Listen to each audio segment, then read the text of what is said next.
Welcome back to another installment of the Modern Times podcast. This is the second episode, part two, if you will, regarding Chaplin's leading ladies, and we're going to jump right back into the discussion. We have Sarah, again, our Hello. esteemed panel, Hello. as well as Anne's back, Hi. and I'm Nigel. We hope you enjoyed the previous episode, which basically covered Charlie's leading ladies from Mabel Normand up to Virginia Sherrill, which was 1931.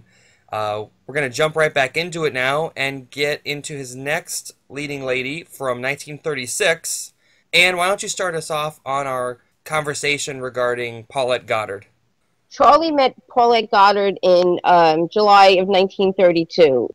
As most people know, he left in February of 1931 to go to the premiere of City Lights in London, and he decided to stay away until June of 1932. And he met her, I believe it was on Joseph Schneck's, I think he was part of United Artists. Right. He was having a party on a boat, and he met Paulette Goddard. And she had already, Paulette Goddard was 21 when he met her. She was born in 1910, almost 22. She had recently been divorced, and she met Charlie. And actually, I think what interested him first was the fact that she had her own money, and she was actually asking him how she could invest some of the money that she had. And they seemed to get along right from the start. They started, going out, and it's funny, when he met her, she was a blonde. Right. Now, And she went by Paulette Levy at the time, right? yes, that was her Stage name or... maiden name. It's funny because in the movie Chaplin, when he meets her, he meets her on the beach, but, no big deal. They met on a boat, and she had blonde hair. But in the movie, she infers that that's her real natural hair color, but that wasn't. It was brunette. To me, it kind of seemed she was joking. That seemed to me like a joke, like her and Charlie were playing off each other. Charlie knew, Oh, and yeah, you know what? and she knew, but she was giving him a hard time about it. You know what? You might be right. I never thought of it like that. That's probably right. Because she also says, you look much prettier as a brunette, and she goes, you'd be devastating if you were Yes. 6 inches taller. So I think that was Yeah. kind of a play between them yeah. two. I don't think that was serious. Oh, okay. That makes That's sense. good. Yeah. And actually, there's a few pictures and that you see him and her out, and she is a blonde, and she's unrecognizable. Jean Harlow, the Harlow Harlow Gold or the Platinum. Everybody Yeah. wanted to look like that. Even Alice Faye. Before Alice Faye was like the girl next door, they tried to make her into... Jean Harlow. Jean Harlow. They were trying to make her into a Jean Harlow lookalike for the other studio, because she looked like her when they did her up like that. So everybody wanted their own Jean Harlow. I guess that was just the style. That was the way every Oh, yeah. actress wanted to look at that time. It's kind of like, the Rachel haircut, the people, and then back in my day, it was the Farrah. Everybody had to have, the Farrah Fawcett do. So, yeah, the Jean Harlow look. It says here that she visited Hollywood in 1929, and she appeared as an uncredited extra in a Laurel and Hardy film. Is this Paulette? Mm-hmm. Okay. I did a post on my page last week that showed her as a blonde, but it seemed like within a few months of them meeting that she went brunette. Well, Charlie, I think, probably had a hand in that. She definitely looked much better, and she I think she stuck out more. Yeah. As a brunette over a blonde. Definitely. Right. It just seemed like 3.5 years from the time they met until she appeared in Modern Times. Yes. As the gamine. And then, of course, there's that whole thing. Like, if you look at some of the movie magazines from that time period, right off the bat, it was, are they married? Are they going to get married? That was like, the question in Hollywood. And I think that they went off on a cruise somewhere, right? Was it to Japan? Yeah, I think after Modern Times, they were going to go to Hawaii. And that's Paulette thought that they were going to Hawaii, and Charlie decided, yeah, no, we're going to go to the Far East. And she had like, you know, next to nothing. I mean, she had only packed to go to Hawaii, and then, you know, he told her, oh, don't worry, you know, you could buy whatever whatever you want along the way. And they were gone for like 3 months. And, you know, of course, there's that whole question. I personally don't think that they were married, you know, although they divorced. I think they divorced in Mexico in 1942. I don't know why. It's just that they never found a marriage certificate. And the first time that he actually referred to her as his wife was at the premiere of The Great Dictator. They seemed to play with the public on that. Because at the time, living together as not man and wife, oh boy, that was controversial. And every other actress, it seemed, if you look at the list of actresses that went for the role of Scarlett, and Paulette Goddard, she was like at the top of the list. Right. And there's a question of whether she didn't get the role because her and Charlie weren't married. That was one reason. Right. And also the other, she lived next to David O. Selznick. Like, they were neighbors. Her and Charlie were. And one of the reasons was that, are they married or are they not? Another reason was it just wasn't a right fit. Like, they wanted it to work, but... And by that time, she was getting frustrated, too, after Modern Times, because Charlie was working on Dictator, but you know how he worked. It took forever and ever. And she was worried that in the time it was taking for him to make Dictator, that the public would forget about her. So that's when she started branching off into looking into other films, because she was really concerned about losing her celebrity status from just being not in movies at the time. Women. Oh, that's an excellent movie. I love that. All-female cast. Yeah. No men anywhere. Not even the dog. Mm-hmm. No, there was no men at all in the movie. They talk about it. Right. Like, I can't remember the slogan of it, but it's something quirky, like, it's all about men, even though there's no one in it. And they do a really interesting bit where the movie's in black and white, and they go to a fashion show, and when they show the fashion show, it's in color. I mean, it's really, really interesting. It kind of, actually, The Wizard of Oz came out then in 1939, and for some reason that kind of reminded me of it, because, you know, in The Wizard of Oz, it starts as black and white, and then when she goes through the door, it's in color. Yeah. But just for the fashion show, and there was amazing women in it. It was Norman Shearer, Rosalind Russell, Joan Fontaine, you know, Paulette Goddard. Yeah, lots of Joan Crawford. So yeah, there was a lot of amazing women in. Directed by Cukor, who was the first director of Gone with the Wind too. And the thing is, with Paulette and Charlie, they actually spent a lot of time apart. Yeah. There was kind of talk that, you know, she was fooling around, but strangely, and I'm not saying that he didn't, it didn't seem to show that in the press, like if Charlie was cheating on her or fooling around. George Gershwin was reportedly seeing her at one point. Now, I can't recall this exactly, but I remember reading something about her turning George Gershwin down officially, and that was one of the things that led to his, like, complete downfall. Because he had a really hard time getting over Paulette. Didn't he die of, like, a brain tumor? Yeah, he did. So, I mean, they did spend a lot of time apart, and even when they were doing The Great Dictator, they weren't really living together as man and wife. The thing for me, as far as Paulette, what I love about her is, number one, is she brought him and his sons together.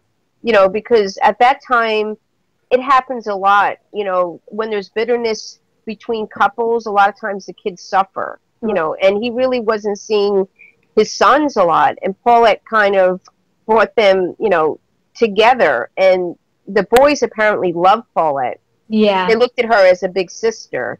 Well, let's try to get back, because we could do a whole episode on Paulette. But as far as this episode is concerned, we should probably just talk about the actual Or, films. yeah, the two films that she was in. Which do you two prefer, her role in Modern Times or The Great Dictator? They're very different films. Modern Times.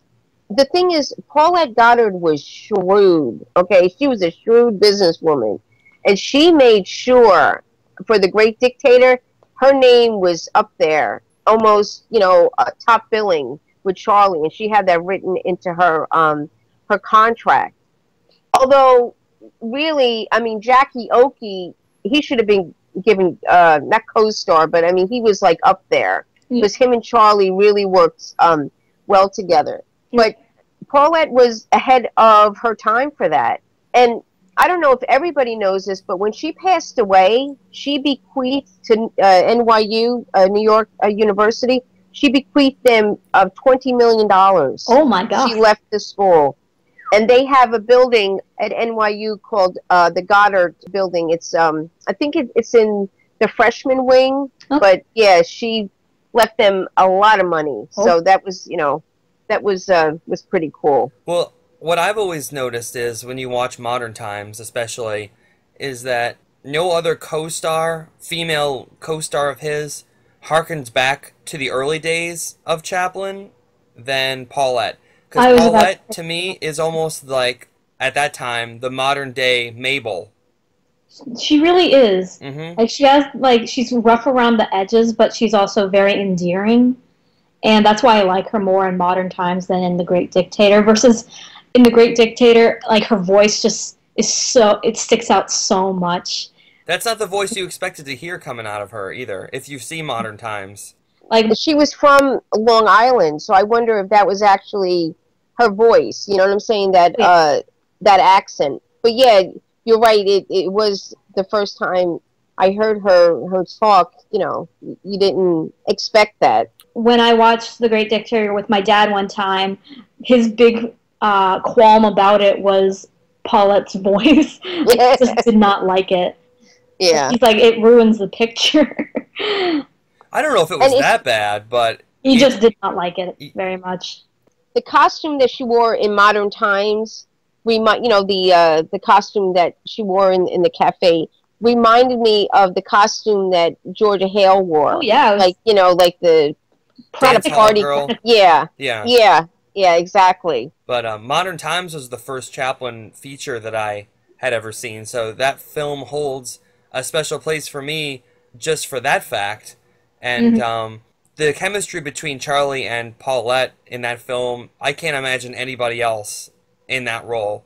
Anyone from his earlier days, they never would have brought that same spunk to the character, because the dance hall girl is kind of a hooker. Yeah. Edna doesn't really fall into that kind of personality in any of her films. Like I said, the only thing I can even compare it to would be Mabel. Yeah, that's the closest comparison.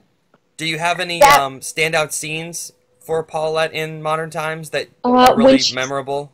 When she's dancing for money, that's pretty... It's just, like, really charming, and you want to give her some money or food. Yeah, you look at her and you think, how would this girl end up being homeless? Right. In any shape or form, I like the scene in the shanty. She tried to make them a home, and the place was like so run down. It looked a lot like the set for the Gold Rush. Yes, and it wasn't the same set, was it? I don't think so, but it looked very close. Very close. Yeah, you're right. And when she's holding that ham, and he's kind of looking at her like almost chastising her, for stealing, and it's just like she winked at him, and it's just kind of like, how did she get this ham? And I loved where he got across to the audience that they were not spending the night together in the shack, because they showed her sleeping inside, and he's sleeping in, I guess, a little shed, and it kind of reminded me of the Vagabond when she was sleeping in inside the wagon, and he was sleeping outside the wagon. Yeah, Charlie didn't need any more controversy like that in 1936. Nope. Right. And there was no romance between them. Like he got that across to the audience, and it's just kind of like they were helping each other out, you know, and that's why, I mean, for me, the best scene, of course, is the end, and it's so iconic, you know, and that really, some people think that he was the tramp in The Great Dictator, and there was shades of him, but I really, for me, the end of that film was the real goodbye to of course, to the tramp, you know. It was what he wanted the tramp to say. Some people think that Paulette Goddard, you know, like I said, she was a shrewd businesswoman. And, you know, it's funny. When you say that about a woman, it kind of sometimes sounds like a bad thing. Yeah. You know, but she knew her worth, you know. And some people think that, you know, she, right from the beginning, knew, like, it was like a calculated thing to kind of get close to Charlie Chaplin, you know, because if you're affiliated with him. But she's really the only actress that had continued success after leaving, you know, breaking away from him. Yeah. Now, what do you think of her portrayal in Chaplin, the Attenborough film? Who is it plays her? Diane Lane? Yeah, Diane Lane. Again, it's a weird casting, honestly. They look alike. There was such a limited amount of screen time. Again, and it just flies through. That's how that whole film is. And Diane Lane has a very sultry voice, so it doesn't really match up with Paulette's like Long Island accent. But she looks, you know, the scene in that movie where Charlie's working on the score for Modern Times, and she comes in with his two boys, and she's just trying to get his attention. I can so feel for Charlie in that, well, Robert Downey Jr., but you know what I mean. I can so understand where he's coming from on that, because when I'm involved in things, and I'm involved in a project, or there's something that I'm really thinking hard about, there's nothing else that can... I seem to just miss so many other things. Not ignored on purpose, but I think that's how creative people's minds work. And that scene always stuck with me because I understand where he was coming from in this. And I'm not sure if that exactly happened in real life with him and Paulette. Yeah, it did. I mean, as far as when he was involved in something, that was it. He was in his own world, and, you know, there was nobody else. And a lot of people have said that, you know, Mildred Harris, you know, like, she didn't understand why I think, of course, she was young, and I think she expected like a 9-to-5 husband, and that's just not Charlie. No. You know, or creative people. And creative people and then, can't be creative from 9 a.m. to 5 p.m. and then stop. You have to be inspired. Yeah, you have to work around, especially somebody on his caliber. I'm sure Paulette knew by 1932, 33, you knew when you got involved with Charlie, you knew what you were getting involved in. Right. You know, and honestly, she lasted a long time with him. Yeah, they were together, what, 6 years, 8 years? For Chaplin standards, that was like a lifetime. It was 10, but at the same time, they didn't, you know, there was a lot of time they spent periods apart. And I think during The Great Dictator, I think she was involved with the artist Diego Rivera, who I think was affiliated with Frida Kahlo. You know, Frida she's Kahlo? a French artist. So, I mean... It's like the degrees of Kevin Bacon. You can connect anybody to anybody through a couple people. Yep. But Paulette was good for him. Like, I mean, when she was a met tomboyish. She wasn't like the Edna character or the Virginia Cheryl, the dainty. I think that's what I like about her, is that she was just this tomboy. You know, her and Charlie were clearly had something going on in the film, but it wasn't on the same level as anything that he had before. Right. And she could almost, I don't want to say she was a female tramp, but you know what I mean when I say that. At the same time, she kind of was. Yeah, yes. Exactly. Just like the dog Scraps was a dog tramp, and Jackie Coogan was a kid tramp. Right, and food played a big part. I never thought of that before. I like that. Thank you. Mm-hmm. Food played a big part in that film in Modern Times. It actually the first time you see her, and what a beautiful shot. Where she's cutting the bananas? Yeah, and her face. I mean, you know, she looks like stunning. Yeah, she was stunning. And she was starving. You know what I'm saying? And she would do anything, you know, to eat, steal, you know, whatever. And that was really, food was a big thing with the tramp because he was always hungry. You know what I'm saying? And I think it was even more provocative because it was during the Great Depression where a lot of people were hungry. When we discuss modern times, how was Paulette received? Well, something else I want to throw in before we get any farther. 1936, when did Charlie start working on Modern Times? 35? 34? 34. Well, actually, the seeds were planted in his head while he was on his world tour, you know, observing and, you know, just started putting the seeds out there. And then I think he actually started in 1934. Modern Times started, and it only shot for like a year.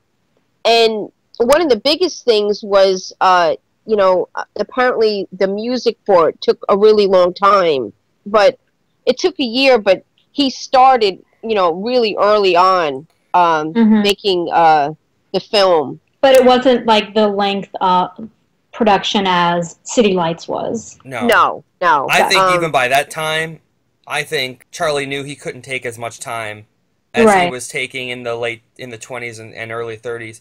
But what I was getting at was a lot of money for cheap. You have to hand it to Paulette. Here's an established actress playing in a silent film in the mid-30s. And how many other actresses could say that? I don't think when they met, she had a very long filmography. Was she, Production started, according to David Robinson, September of 1933. That's now, what that means, I mean, what Sorry for interrupting you. That's okay. It's a Ziegfeld girl. Before. Yes. That's right. She was a Ziegfeld girl. Yep, very and nude photos. It seemed like every Ziegfeld girl had a nude photo taken of them by, I think his name is Alfred Cheston, or let me find his name. But anyway, just a real quick, the production started in September of 1933, and it said it finished in January of 1936. And of course, a couple of weeks later, you know, it had its premiere. Like I said, I don't know exactly what that means. Production started.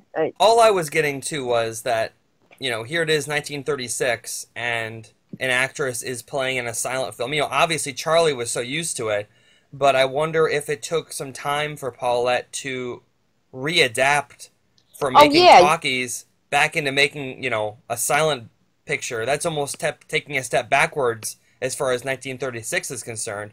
Oh, yeah. I mean, and I don't know.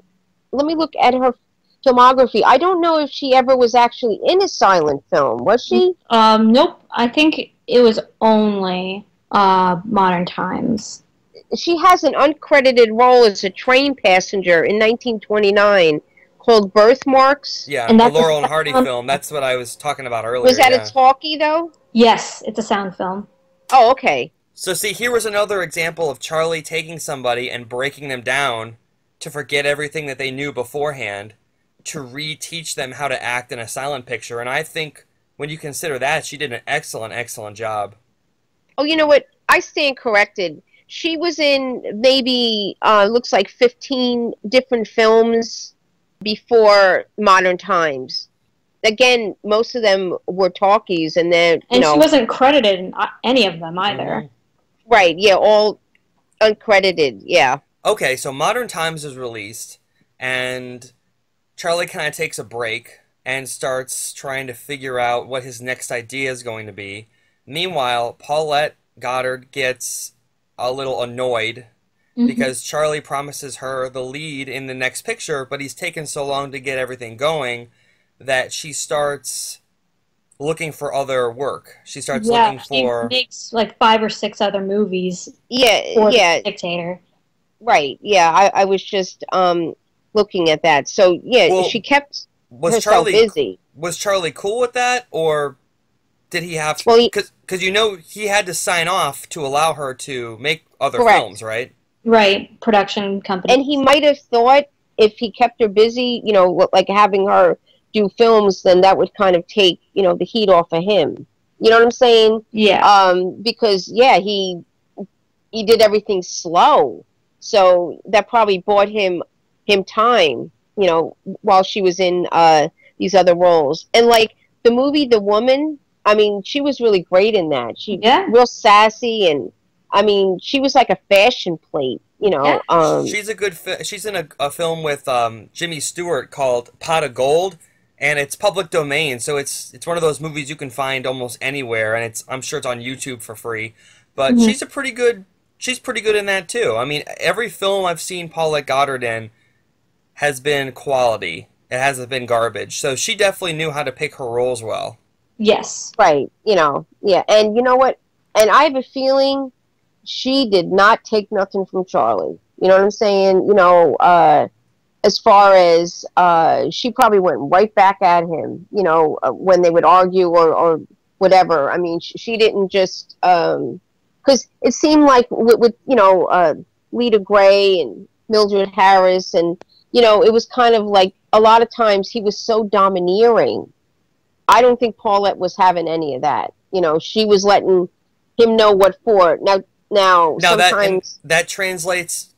What you just said translates into her two characters that she plays in Modern Times and Dictator, because they're right. You know, they're definitely not the passive woman that would let a guy domineer them. They're the ones that stand up to him and are on their playing field. It's on the same level.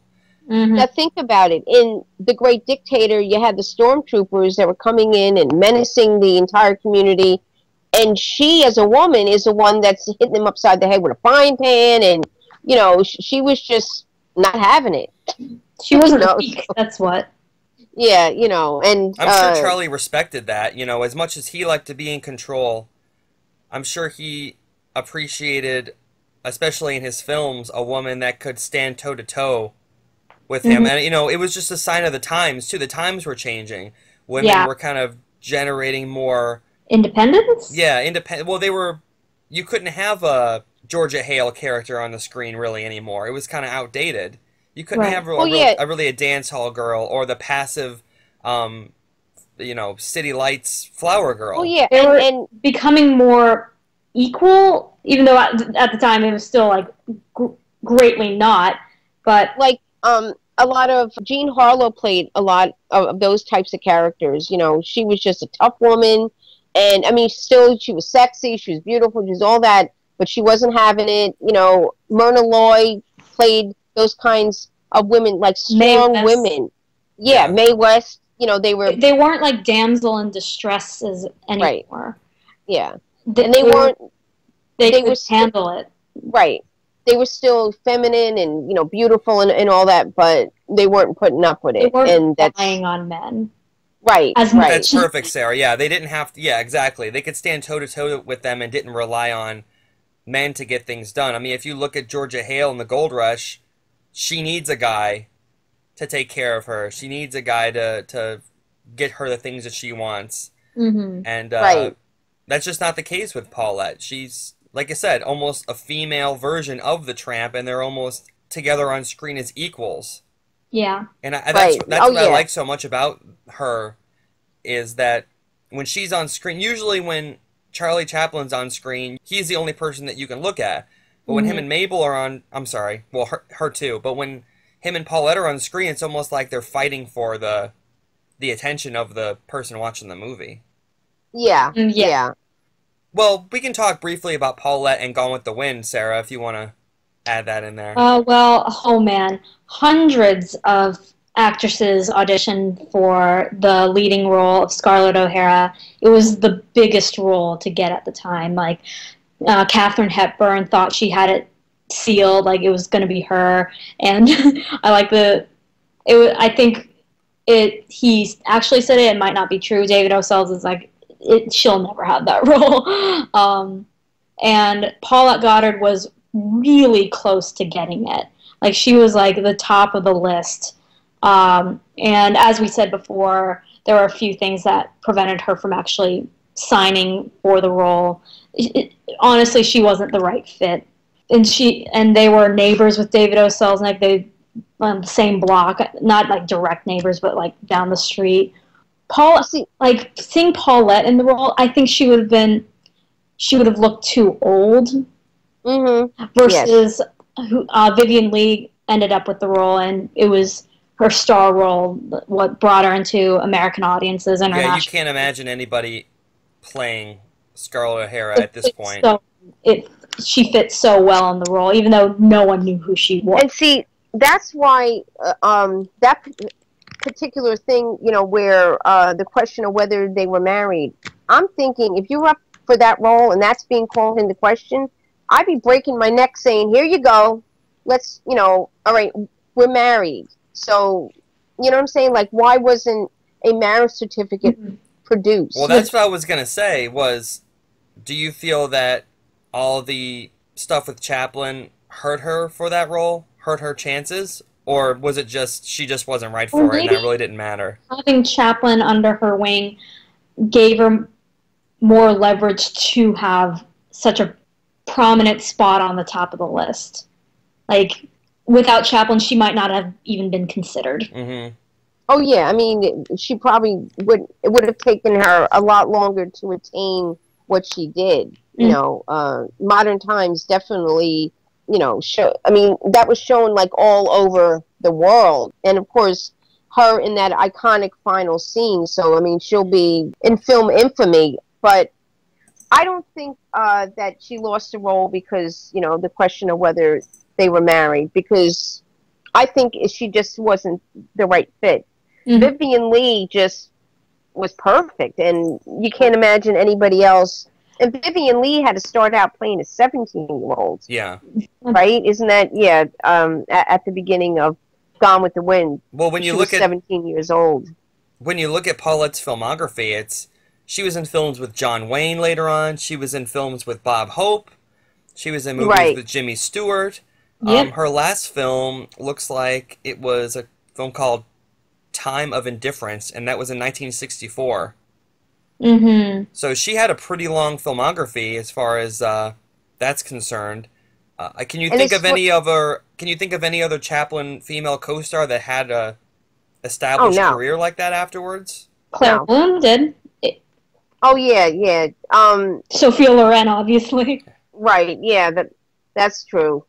She's an odd duck, though. It was funny when I posted the thing on the Facebook page about the leading ladies, and like I posted something on there that said, "This is unbelievable. This is probably the only list where Sophia Loren doesn't get a nod at all." Right. But it's just bad luck for her because she was in the film. She had her own career before then, so she was already very famous. Which is totally against Chaplin's usual casting, in which he casts people with little to no experience. Since we're on Paulette Goddard, we can talk about a little bit of A Countess from Hong Kong, because Charlie wrote that script with her in mind. He wanted Paulette to play the Sophia Loren character, and it just didn't work out. And later on, when Charlie revisited the idea, and what was it, 1967? Yeah. Well, that's when the movie came out. Yeah. He cast Sophia Loren in the role, which may or may not have worked, depending on your opinion. It's funny because one of the criticisms of A Countess from Hong Kong was it was dated. You know what I'm saying? So if you wrote it, changing. Yeah, I mean, that movie came out the same year as Bonnie and Clyde, and then The Graduate came the next year. So films were entirely changing. Rosemary's Baby was coming. Yeah, or it had already come out. The thing is that like when you posted about Sophia Loren not making the cut, and I said they had no screen time together, but any photos you see of Sophia Loren and Charlie, there was like a little chemistry going on. Definitely. And I have to imagine that Una, who spent most of her time on set, I mean, she had to feel twinges of jealousy. Sophia Loren is just this knockout, woman, but apparently her and Una became close friends, and they were in on the fact that she was involved with Carlo Ponte, which she eventually married. But the photos of Charlie and Sophia together is just, they're charming. Mm-hmm. So I imagine if they had actually had screen time together, it would have been amazing. Do you girls have any final thoughts on Paulette Goddard? We'll start with Sarah. I have nothing more to add. Okay. Yeah, I mean, like I said, for me, her personal life, I think that she came into Charlie's life at just a really good time, because his life had just been so chaotic, and she brought some calm to it. Of course, she brought him together with his sons. They loved her. And then, like I said, when I found out when she passed away and she, gave all that money to NYU, I was like, oh my God. I mean, she's just an amazing person. Now, you know what I'm saying? Now, later in life... oh, yeah, she married Eric Maria Remarque, who wrote one of the most famous war novels of all time, All Quiet on the Western Front. Yes. And yes. I believe they both lived in Switzerland, and they like a stone's throw from Chaplin's house too. And they only saw each other once, though. They happened to actually run into each other. Wow. Right. And Paulette pretty much said that he lives on a different side of the mountain, joking around. I guess people must have asked her the obvious, like, do you see Charlie? But they were still like friendly, like right, they had nothing against each other. Yeah, no animus. She was also married to Burgess Meredith, who later played the Penguin on the Batman TV show. So right, yeah. There's a Chaplin Batman connection. Those are always fun to make. She had a knack for marrying very famous people. It's time now to move on. There's just so much about Paulette you can discuss. You could do an entire episode on her. Right. Truly. Right. Now we're going to move on to an interesting film, because not only it's kind of hard to talk about when it comes to the leading ladies, because there's about 50 of them in the next film, Monsieur Verdoux, and I'm not particularly knowledgeable on a lot of them, except Martha Raye, of course. Most of them did not have long filmographies. No. Martha Raye did, though. She was Martha, very established actress. Yes, she is. It was a cut above. And her and Charlie, I mean, I wish they would have made more films together. Oh, my God. They were so in that film. funny. Oh, my God. And it was just, and of course, he allowed her. Like, he allowed her to kind of outshine him. Yeah. And their scenes together were just hysterical. She thought of him as a god. I mean, and the thing is, there's an often told story of she was so intimidated by him. In fact, when he first called her, she hung up on him because, she didn't believe it. Charlie Chaplin, she was like, she thought somebody was, playing a joke. And her nerves were getting the better of her because she was so intimidated by him. So she knew that she had to do something to get over that. So she started calling him Chuck. Now, you can imagine, okay? Ugh. The rest of the crew was like, oh my God, like this woman is dead. And he seemed to take to that. She was the only one that could call him Chuck. But once she was able to get past her intimidation, then she was able to relax. And apparently, if she felt that they were going on too long, with the scene, she would just call lunch, and apparently she was the only one that was allowed to do that because nobody had ever, done that. She like definitely has some spunk. Yes. And when you see them in candid photos, he's just very charmed by her, and she's charmed by him. And in later life, she always had good things to say about him, and that working with Charlie was like working with God.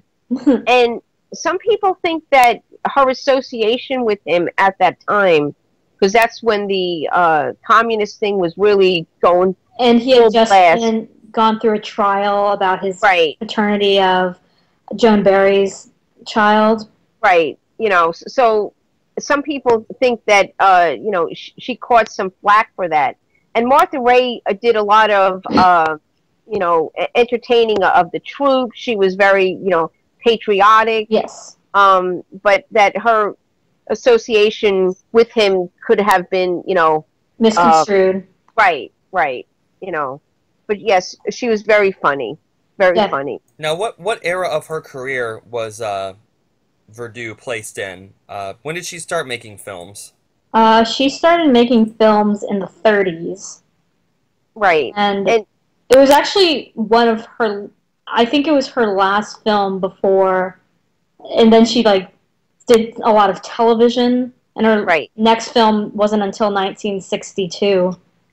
And it's funny, when I was growing up, it seemed that 1970s television is where old Hollywood went to die. Like there were so many people from old Hollywood that were in shows. And Martha Raye, my first impression of her, she was the Paladin denture lady. She used to do commercials for Paladin denture cream. And she'd be on game shows and stuff like that. Not too far removed from the Dawn Addams character in A King in New York, when you think about it.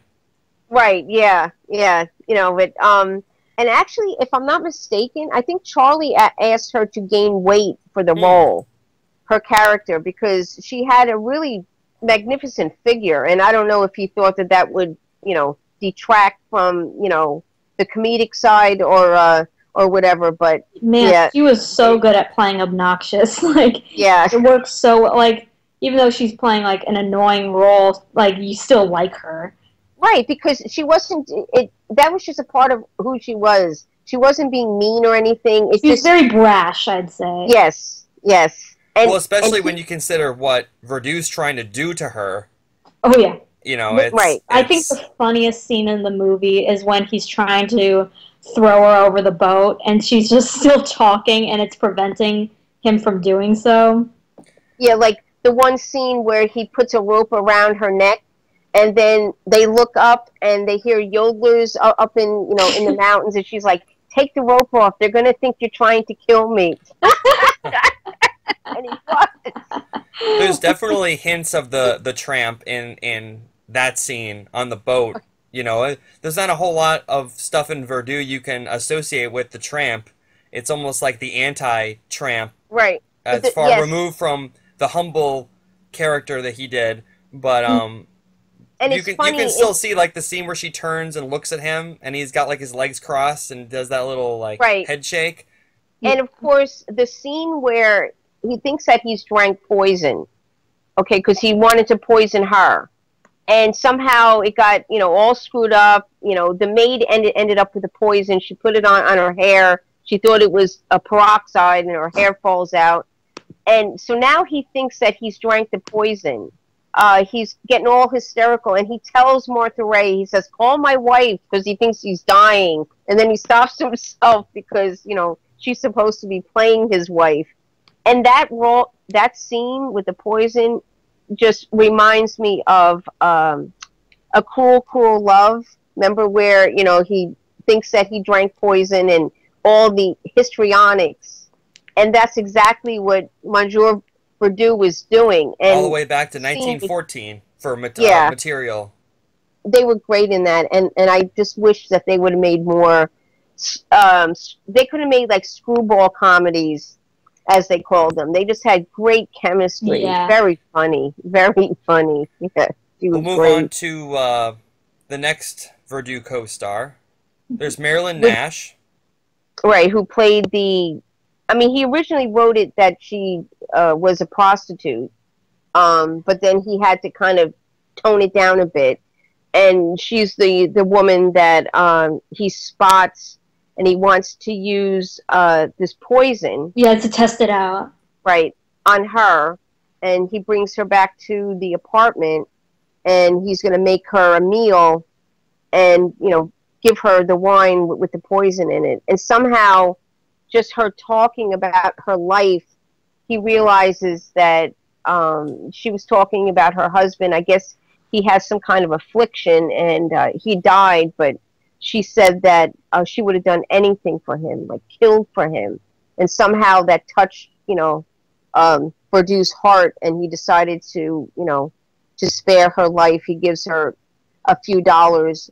And, it's funny, if you watch that scene, the music Smile was, of course, in modern times, but it had not come out, as a single. I don't think it actually came out until the 1950s. Yeah, and that recorded it.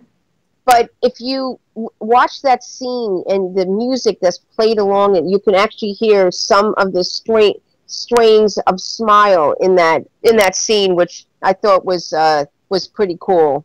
She just had that small role, but I think she died in 2011. Yeah, she did. Yeah. And she would talk about, apparently, he had a hard time getting her to play that scene. It took a long time for her to get, of course, I don't think she was an actress. So again, I know that the reason Charlie wanted to not hire like actresses was because he wanted them to play it the way he wanted. Yeah, to mold them himself.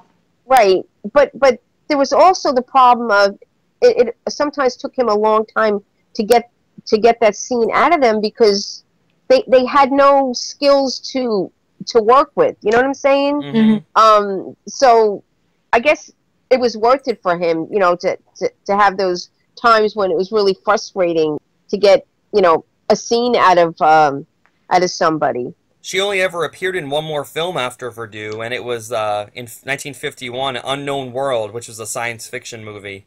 Oh, cool. Yeah. And then it says she went to television, and she was in a couple episodes of Hop Along Cassidy in the 50s as well. Yeah, I mean, there's not a whole lot to say. I mean, we have these in-depth conversations about these actresses that were in many, many Chaplin films. And then, when you get to Verdú, it's like there were so many in Verdú, and then that was it. So there really isn't a whole lot to say. We will move on to Margaret Hoffman. Yes, she's the actress that he actually kills during the movie. You don't see him actually doing it, but she's the one that he goes in the bedroom, and next thing you know... creepy. Yeah, it's just like daylight. Yeah. Ooh. Makes skin crawl. And again, there's a scene in that particular thing between them where he's at the piano, and she's holding the money that he talked her into taking out. And when he's playing on the piano, you hear what eventually will be part of the soundtrack of A Woman in Paris. You hear him playing, and you say to yourself, that music sounds familiar, and then you're like, oh, it's from the movie A Woman of Paris, which actually didn't make it into the film until, I think, 1976, which actually, the music for A Woman of Paris was his last final completed work of his life. That was the last film that he worked on as far as, updating it and adding music to it. It just goes to show you once again that Charlie never forgot an idea. I mean, we're talking about the poison scene in Verdú that harkens back to 1914 Keystone. Yeah. Then you're talking about music he played in Verdú that would end up on the 70s soundtrack of A Woman of Paris. Yeah. His brain was just a treasure trove of things that he never forgot. He may put an idea away, but at some point he would bring it back out again. He had a tremendous memory, absolutely. Now, and actually, the last actress, as far as I know, unless we missed anybody, Isabella Elsem. Right. What's significant about her particular thing is that is the role that Edna Purviance came to the set of Monsieur Verdú, and she tried out for that particular role. Charlie wanted her for that role, and they spent, according to David Robinson, they spent a few weeks there, trying to get her to grasp the role or whatever. But they both kind of, he decided that he felt that Edna didn't have the continental flair that role required, because Madame Bossuet was a very sophisticated woman, and Charlie didn't think that Edna, kind of had that in her. And apparently, according to David Robinson, she appeared relieved. And also that Charlie felt a tinge of sadness working with Edna, because, she was from I mean, at that time, he was having a terrible time in this country, terrible time. And here comes Edna, and she represented the time in his life when, you know, everything was good and everything was fresh, and it was just that nostalgia. And contrary to what has been reported on the internet and in books, according to the Chaplin office, Edna did not appear in either Monsieur Verdoux or in Limelight. She was not in on screen. So Isabella Elsom, actually, she appeared in quite a few films. The other day I was watching The Ghost and Mrs. Muir with Gene Tierney and Rex Harrison. She was in that. Mm-hmm. And that's kind of cool because that doesn't happen too often, where you're watching a movie and being like, oh, wait a minute, wasn't she in a Charlie Chaplin movie? Mm-hmm. Because usually you don't see that. But she was in quite a few films. Monsieur Verdoux is definitely one of those films that you need to watch a couple times to really appreciate it. Because at first glance, you know, you're thinking it's a Chaplin film and this, that, and the other, and you have certain expectations in mind as to what a Chaplin film entails, and it's not that at all. It's Charlie's black comedy. You know, what was the film was conceived by Orson Welles, if I'm not mistaken. Yes, it was. Oh boy, I go back and forth on who was like the true author of that film. Chaplin, he made the film, he starred in it, but it was Orson Welles' idea, and I think he wrote a lot of it, and I think Chaplin took a lot of credit for that authorship. But now, I'm kind of back and forth on. Well, the thing is, you know, Charlie was looking for, after The Great Dictator, he was really looking for something to break the mold. Yeah. You know, and I think he was at his most daring in the mid-40s because he was really causing a lot of stir regarding his political stances and the people he was meeting with. I just don't think that the movie deserved the backlash it got, because I think if Charlie had been on good terms with America, so to speak, people would have probably been like, oh, that crazy Charlie, you know what I'm saying? Yeah. They just crucified him. And as I watch it, I'm like, I don't see anything more atrocious in that film than in other films. It's because it's because Chaplin was associated with comedy. Charlie was associated with the tramp. People had a certain perception in mind, and a mixture of that and the fact that he went so against what he normally did, and as far as his issues with the women at the time and the politics at the time, to make a film where you're killing women, you're murdering women, it just, honestly, to me, it was almost Charlie challenging everything. Because even the posters said, Chaplin changes, can you? He was really upsetting the apple cart, and I think he knew that. I think it's almost like he was going out of his way to aggravate people. Yeah. You know? Well, yeah, and at the end of the film, when he's in the courtroom, pretty much what he's saying is that, you know, now, mind you, the war had just ended. Yes. Millions and millions of people, you know, were killed. Yep. You know, the bombing in Japan. And pretty much what he's saying is that, you know, if you take dynamite, a bomb, and you kill a million people, then, you know, you're a hero. But he just killed, 7, 10, you know, and he's a criminal, you know, so that was his.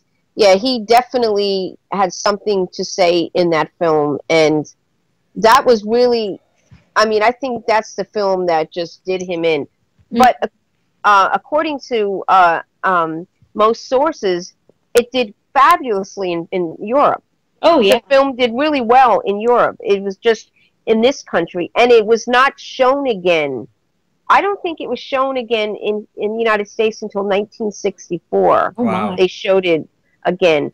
But that now seems to be a recurring theme with Chaplin's later films, is that they were postponed. They were hidden away for so long, and then eventually it was almost like he was so ahead of his time as far as those films were concerned. It took time for the audience to catch up to the movies that he made later on to understand them completely.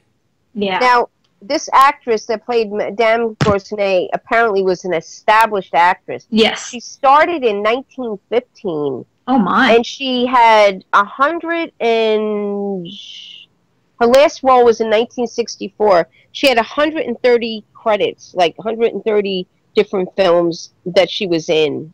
She was in one of the last movies she was in was My Fair Lady. Oh, So yeah, she was an established actress. So I guess for that role, I guess that's what he was looking for.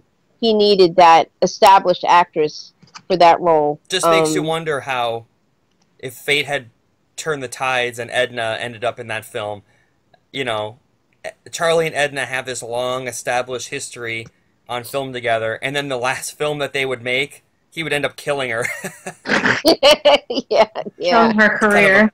Kind of a cruel twist of fate there. Yeah. So. All right. Well, we'll move on to 1952. Claire. And go ahead, Sarah. Oh, well, it was the movie Limelight. It was her film debut. She had been a stage actress in England, and she did well there. And I think Chaplin found her at someone's recommendation and cast her in the role. And even Claire Bloom said that she bore an eerie resemblance to Una O'Neill, Chaplin's wife, and they were on good terms.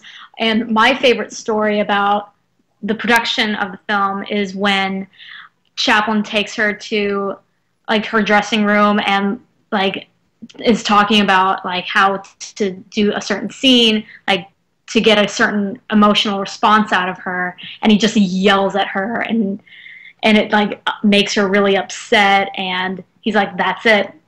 And she realized what he was doing, and it translated well to, I can't remember which scene it was. It might have her been like being able to walk again. Yeah, that was the scene. Yeah. Una actually was a stand-in for her in some scenes. Is that correct? The back of her head. Yeah. And actually Claire Bloom is the last, if I'm not mistaken, yes, Sophia Loren is still alive, but she did not have screen time.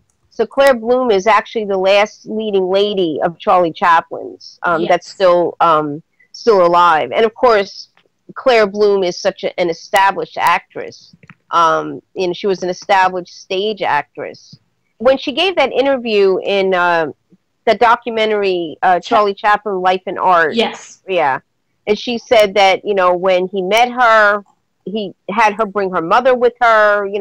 I guess he was just trying to make sure that there was no question. You know what I'm saying? He was trying to stay away from any type of scandal. And she was young. She was like 20 when she signed with the film. I think that she had a brief romance with Sidney Jr. His son, who was, he's very handsome in that film. And according to some sources, he went on a diet, Charlie went on a diet, and he had his son go on a diet and Claire go on a diet, I guess to, for Sidney to look like a starving artist, because in the film, in some of the scenes, he plays where, he has barely any food and stuff, so he had them all go on a diet, and Charlie went on one too. The thing I like about Claire Bloom is she also speaks of how he directed. Yeah. Because sometimes you hear one person say something, and you're like, well, maybe that was just their experience. But she, said how he wanted everything. He told you exactly how he wanted the scene done. Here, here, everything. You empathize with her character so much in Limelight. But at the same time, you get fed up with her. Yeah. Calvero, Chaplin's character, does too. He's like, you will go out there. You like it's all. Oh yeah, when he slapped her across the face. Oh my God. Can you imagine like a modern day audience? They'd be like, oh my God, because sometimes people get carried away, and they're like, oh, they'd be like, that's he's abusing a woman. He's but yeah, when he slaps her across the face and just kind of wakes her up, and she goes out there. Yeah, Claire Bloom is interesting as far as, Charlie always seemed to cast leading ladies that mirrored either his mother or his wife. It almost makes you wonder, why didn't he... She was kind of both. Because even she mentioned that she dressed in clothing his mother would have worn. Yeah, that he picked them out, and it was because that movie was very autobiographical for him. Because they were like, one of the scenes on the stage was the stage where his mother last performed. And that was always a fear that Charlie had, that a lot of people who entertain on stage have, is they have that nightmare of when they're on the stage and they're doing their routine, and then they look out into the audience and there's just no one there. And that was a recurring nightmare for him. Mm-hmm. Was there any reason why Charlie decided to not just cast Una as the lead in Limelight? Because Una did, when he first met her, she was going to become an actress. And then after they married, she was like, never mind, it's not for me. Right, yeah. I think he was like, thank God. Wow. I think that's what kept their relationship alive, too. And actually, when Limelight got started, she had just had Victoria. So, I mean, she was still recovering from having, her fourth baby. God bless her. Oh, my God. When you look at her filmography, Claire Bloom, she's in films up to this very day. She was in The King's Speech, and she's been in very established. She's been in some Doctor Who episodes over the last couple years. She's still a working actress, which is awesome. To think that we still have with us somebody who, starred in a feature film with Charlie Chaplin. That's cool to know. Yeah. Do you have any particular scenes in Limelight that are memorable to you that really stand out? With Claire Bloom? Mm-hmm. I like the scene between them when she's recovering. He's talking to her, and he starts doing like little, mimicking things. He was mimicking like a flower, and the way that she was like smiling at him, it was just really a sweet scene between them. Mm-hmm. I mean, he definitely was preachy in that film. Oh, definitely. Towards her. I mean, it's just like, oh my God. Starting with, you could even say The Great Dictator, and going on throughout the rest of his film career, he is a bit preachy. Yeah, you could even say that Modern Times is a bit preachy. Yeah. Oh, yeah. Yeah, and she's another one that when he contacted her, she thought it was a joke. He was looking for, I guess, photographs, and because she mentions it in the documentary, Life and Art, and then he got in touch with her again, and he says, "Where are the pictures, Charles Chaplin?" I guess she thought like it was a joke, because for Charlie Chaplin to just out of the blue, contact you. Yeah. And I look just like his wife. Yeah, she did. Mm-hmm. She did. Were they similar ages, Una and Claire Bloom, at that time? I think she was a bit younger then. Yeah, Claire Bloom, I think, was 1932, and Una was 1925. Okay. Yeah. Because I know Una was the same age as Chaplin's oldest son. Oh, yes. Okay. Yes. Okay. He was a month older than her, yeah. Well, we move on from Claire Bloom into the next film, A King in New York. That was produced in 1957, and the co-star leading actress in that film is Dawn Addams. Yeah, I didn't feel any sort of chemistry between them. No. In the film. And I was like, did they have a romance in the film? I don't know. But there was really, I mean, she's a beautiful woman, but there just was no chemistry. Like an old man playing with an up-and-coming actress. The generational divide is definitely felt there. Yeah. Yeah, it was just, Sidney Chaplin, his son, claims that Charlie had really intended for Limelight to be his final film. And I think that would have just been so fitting. Yeah. And I totally understand why he did A King in New York. And actually, upon watching it a few more times, I found different scenes in it that are, like, sweet. But there's some bizarre scenes, just like that whole thing in the movie theater. Oh, and the bathtub scene is kind of weird. And see, he does not come off well. King Shadoff does not come off well in that film at all. I mean, it's funny to me that he wants you to feel for the king, but then they throw Right. those scenes in there where he's just creepy, and it's like, well, it's Yeah, kind of hard and to feel, anything for this guy. Yeah. now that scene with the bathtub, when I watched it, it reminded me of a story in his autobiography. He was coming. He had been in New York to sign his mutual contracts. He's heading back, west, and he goes to this hotel, and there was a girl on the other side of, in the other room, and she'd be singing. He would be intrigued, and they spent a couple. He opened the door, and she was just this ravishing blonde, and he had a couple of nights tryst with her. And by the third night, when she started doing it again, like he had had enough, and she was trying to get in the room, and she's, at the door, the doorknob, and he actually ended up leaving the next day. But that scene reminded me, because she's singing, he's peeking in through the keyhole, but he came off like creepy. Yeah. And the end of the film, like, you thought he really felt for that little boy that, who played his son. It was Michael Chaplin playing. Yeah.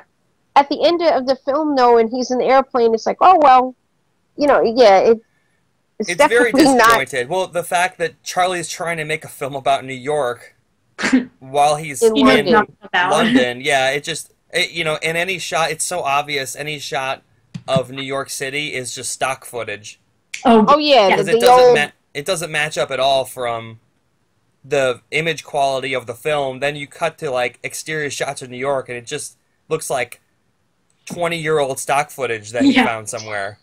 And that scene where the king becomes a advertising celebrity, Right. and they, like, I don't know, whatever the 1950s term of Photoshop was, mats. They put those little King Shadow advertisements over the Times Square, and it's so bad. It looks like it's not really there. It's just like, I can't believe that got okayed. But, If you go back and watch those scenes, it's like but you could tell that he was making it on a budget, and you could tell that he was bitter. And it was everything. It was a European production too. Right. And I mean, I like the scene though where you see Richard Attenborough's name. It was showing a movie. It was like a marquee, and you see Richard Attenborough film. And I like the thing. Unknowingly foreshadowing the future. Definitely. Yeah.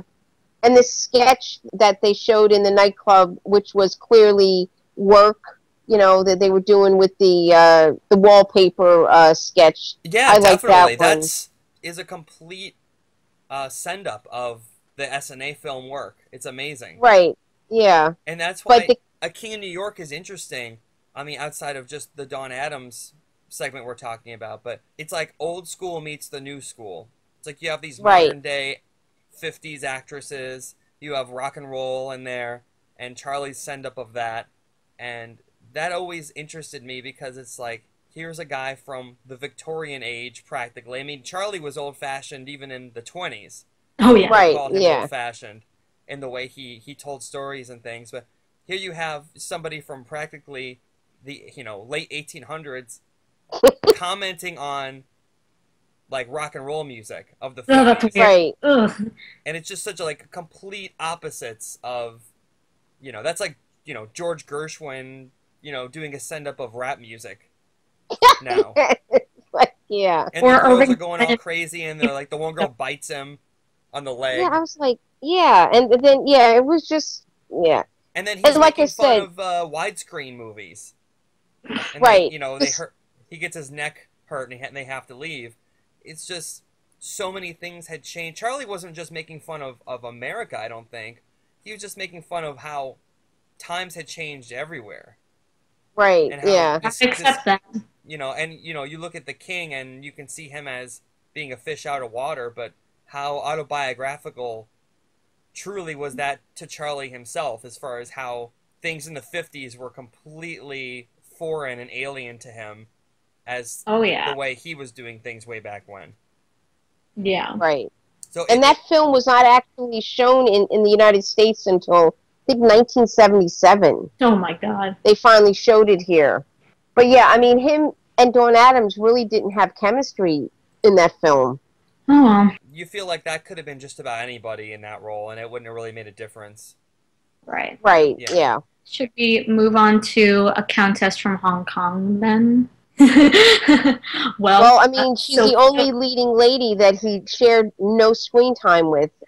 he wasn't even the star of it. He just directed it and wrote it. Right, yeah. Had a cameo role, but that's not, like, very important. And actually, his estate does not own this film. I think it was distributed by Universal, and that's why you don't really ever see this movie in a box set. You know, like they'll do box sets of his films, and you don't really see a countess included in it. It is a Chaplin film, but it's not at the same time. So I can kind of see why they wouldn't. Yeah. You know, I don't know. It's hard to really place into his filmography because not only was it done so late in his career, but he's not even in it outside of a little scene.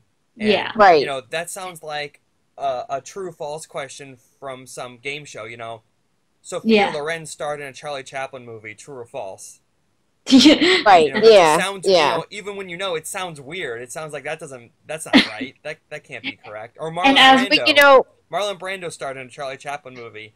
That just doesn't sound like it's correct. And, like, both of them were very famous actors anyways. And right. so being asked to star in a Chaplin film, they were game for that. I would be if I were them too. But it wasn't what either of them had expected. Like, now, Marlon Brando and Chaplin did not quite get along. But this is what Sophia Loren said in an interview that she did not that long ago. She says, I put all the love I could into that film, not for Brando, but for that incredible man, Chaplin, who invented our profession, our whole business. I still think it's a lovely film. The critics were wrong to be so unkind to it. It is often on television, and each time I see it, I appreciate all the grace and elegance of it. Just what you could expect from Charlie Chaplin. Maybe it's even better on the little screen. It's an intimate film. So, I mean, she really, you know, thought warmly of Charlie. And then you have Marlon Brando, who, you know. No, he did not. Mm-hmm. Yeah, he was a method actor. He wasn't in, like, he has to be in the character. He doesn't want anyone else tooling it.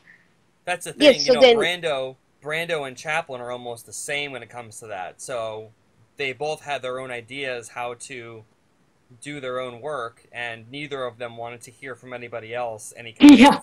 That's a good point. I never thought of it that way. But the thing is, it was already well known that Chaplin worked a certain way. So why would... And Brando had already done... put on the, you know... Yeah. Who wouldn't want to say that they were in a Chaplin film, even in the 60s? Yeah. Right. You know. But, I mean, Marlon Brando had already... I think he already won an Academy Award by this point, correct? Yes. So, I mean... Or at least nominated. Right. And there's this... I mean, I've never actually come across the quote myself, but I've heard it a few times. Brando had an issue with how Charlie treated his son, Sidney. And you know how... I mean, that was his son, and Sidney was probably just used to the way that his father is, you know. Sometimes we get used to the way that our parents are, and if somebody looks at it, they're like, oh my God, I can't believe the way that, you know, they're talking to you. But anyway, purportedly, Brando got really upset, and he, you know, lost it on Charlie and told him to shove his film up his ass frame by frame. Oh. Now, I've heard this. I've yet to find the actual quote, whether he actually said it, but that just struck me so funny. But they did not get along for most of the film. And Brando was just asking for a headache by, you know, like you said, he wanted to be affiliated with being in a Chaplin film, but yeah, that's not often mentioned in Brando's filmography when you talk about him. Kind of like off the beaten path for him. And off the beaten path for everybody, you know. That's probably one of the most overlooked films with so many famous people involved in it. Yeah. Right. And with Sophia... Well, go ahead. The main problem with it is it was basically a script and a story that he wrote in the 30s for Paulette Goddard that got shelved, and he tried to do it 30-something years later, and I don't think he realized how it could have the really times had worked. changed. You know, Yeah, you can't do a 1930s screwball comedy it in could the have. 60s with all the old-fashioned methods. Yeah, it could have really worked in the 30s. Like, I can imagine that film doing really well then, but it does not. The times had been changing in the 60s. Like, movies like Rosemary's Baby had come out, and Bonnie and Clyde, other great films like that. And Chaplin was just behind on the times. And Sophia Loren's portrayal is going with the same pattern of Chaplin's leading ladies. Like, Chaplin directs them, and Right. they do as he says. I think they wanted Cary Grant, if I'm not mistaken, for the role, and I think actually Sophia Loren and Cary Grant had been an item at some point. I really think if Cary Grant had been in that, it would have just been so much of a better film. You know what I'm saying? Sophia Loren and Cary Grant would have probably had great chemistry together. It's sad, though, because it was the last film Charlie did. The British press was brutal to him. They were terrible, you know, and it was just, you know, sad. Yeah. The film's just kind of an afterthought, you know, it's... Yeah. It's not something Chaplin's truly remembered for, unless it's in a negative light. And it's funny because, I mean, you think Sophia Loren, Marlon Brando, Charlie Chaplin, and it's a movie that's... Tippi Hedren was in it. Oh, that's right, you're right. Tippi Hedren, too. Tippi Hedren, who had just done The Birds a few years prior. Yeah, you're right. And then it's just not, you know... You know what's funny most is... people have never heard of it. You know what's funny is a couple of years ago, I was at a science fiction convention, and she was there. Cool. Tippi was there. And I didn't get a chance to talk to her because I completely forgot she was in that movie. And if I'd have remembered she was in A Countess from Hong Kong... You've probably been running over there. Yeah, I would have loved to talk to her just for a few minutes about... Because I'm sure that's something she doesn't get asked. I'm sure she gets asked about Hitchcock and all that stuff, but how often does somebody come up to her and want to talk to her about Chaplin, you know? Right. And Melanie Griffith actually spent time on the set. Oh. There's pictures of his birthday. They gave him a little impromptu little party on the set of... With a little tramp on top of it. Yeah. And there's a little girl there, and that's Melanie Griffith. So, that, you know, I would love to talk to anybody that had been in the presence of Charlie Chaplin. Yeah. Mm-hmm. All right, well, we're going to try to wrap this episode up. We did want to mention briefly of a project that Charlie was attempting to get off the ground. No pun intended. Yeah. Before he unfortunately passed away. And it was a film called The Freak, which was about a girl who's born with angel wings. And he initially had hoped that his daughter, Victoria, would star in the role. But and he's still, like, working on it, like, up until his death. Like, he did not stop working, even when he was wheelchair bound. Yeah, and in fact, I think he said regarding The Freak, I always meant to do that film. And you know, it's funny, that film, like you said, it's about this angel that comes down to Earth, and the thing is, she was going to be exploited. Yeah, as like a circus freak or something like that. It's funny because long before I got involved, you know, with Chaplin, there was a movie in 1987 called Date with an Angel. It's it starred what's his name, Michael Knight, and Phoebe Cates was in it, and this French actress Emmanuelle Beard, she played the angel. And the thing is, in this particular film, she's up in heaven, and she's supposed to take the character played by Michael Knight. He has like a brain tumor, and she's supposed to take him that night, you know, whisk him to heaven.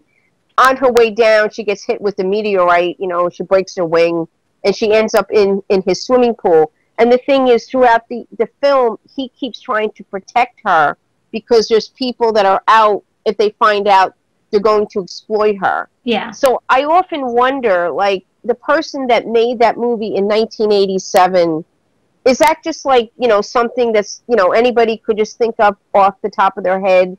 Or did they read Charlie's script? You know, it's just strange, you know. And that's she was almost a film that's almost a film that could be made today. They could take Yeah. that concept and make it into a film, because Right. that's an interesting concept even today. And it's a shame that Charlie never was able to live long enough to finish it up, because I'm sure it would have been better than And the last two films that he put together. Yeah, and also Victoria had just gotten married recently, so she was focusing on her marriage at the time. And the circus It just thing kept that getting she was postponed, doing. and Yeah. it never happened. There Yeah. are stills, aren't there stills of her in costume tests, though, for the role? I would like to see those. I've never seen. Yeah, and little film bits that show her with the wings on, running through the yard or estate, the grounds, because when you have an estate, it's, it's not a yard, it's the grounds. But anyway, that show her with the wings on, testing them out.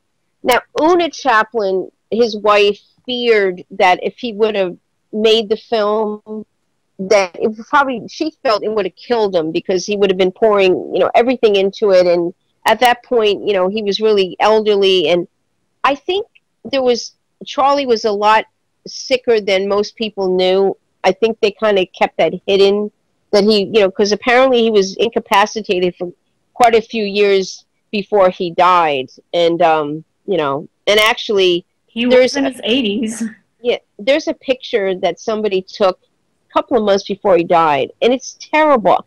Like, I wish I never seen that the photo, because he was really elderly and he was gaunt. And I thought to myself, like, can't the paparazzi just leave people alone? It's just, I don't like looking at it. It's only that's only gotten worse. And oh yeah, yeah, definitely. Now, if Chaplin had released The Freak, what year roughly would it have been out? 1976, 77. Yeah. Wow. Yeah. Can you imagine, though? Can you imagine if that film existed to watch? The Chaplin film from the mid-70s? That would be... Like I said, I just wonder, like, whoever made this movie, Date with an Angel, like, where did they come up with that idea? It's just strange that... Yeah. Well, that's a nice, but, I mean... that's a nice what-if scenario. Yeah. There. Yeah. All right. Yeah. All right, well... Before we go, I'd like to read a couple of the comments on our Modern Times Facebook page. We put a poll up and asked, outside of Edna Purviance, of course, who would win hands down. We just took her out of the thing altogether because that would be unfair for everyone else. Yeah, she had a lot of films under her belt. Some of the people on our page commented on what their favorite Chaplin leading lady was. And Sarah, you want to read one of those? Oh, I like Nancy Cassidy's. She chose Virginia Sherrill. Her performance was so captivating in City Lights. It's kind of a shame that she and Charlie didn't get along off camera, but on camera, she was the best co-star he ever had. I agree. I definitely agree with her because she was able to evoke such a strong emotion without, because she acted so well, not having her sight, and then later getting it back. And I think Chaplin's advice for her was to see from within. So I just love that performance. It seems so true. Now, Paul Fell, who actually comments quite often, he says, okay, here is my dark horse vote. Martha Ray from Anjou Verdun. She proved in that one movie she could stand toe-to-toe with Chaplin. I agree. Yeah. I agree. I could easily see them making future films. I mean, just that, screwball comedy kind of thing. They were great together. Paul Angelo says that Mabel Normand, because she is the first, and they shared so many moments at Keystone, and that echoes with what Patricia Azunza agreed, and she said Mabel Normand and Paulette. She put them in the same sentence, probably echoing the fact that they are very alike as far as their roles go. And she says Virginia Sherrill also did a good job. Of course, Sarah Tamson says Edna Purviance is definitely my top favorite, but as far as a runner-up favorite, she'd have to go with Paulette Goddard. So thank you very much for commenting on the page, and it definitely generates a lot of interesting discussion, and we appreciate everyone that comments. And if you like these shows, please share them with your movie friends. and get them onto our Facebook page, because the more comments that we get and the more feedback that we get about these episodes, the better we can mold them and make them into something really, really great. I actually, myself, if I'm driving and I got a ways to go, I've been re-listening to the podcast, you know. Yeah, it's fun. Even, you know, as we record them, you listen back and you hear things that you don't remember. Yeah. It's Right, a weird thing. yeah. You can listen back and learn something from yourself that you're saying because you didn't really remember saying it when you're recording the whole thing. Right, yeah. But, Yes. Anne, I'd like to thank you and Sarah and for being here with us. I would like to say this was Sarah's idea, the Leading Ladies episode. Thank you. Good idea, Sarah. Thank you. Definitely. It was a long one. Yes, it was. Two-parter. But we'll be back soon, and thanks for listening, and keep commenting. Thank you. Goodbye. Bye.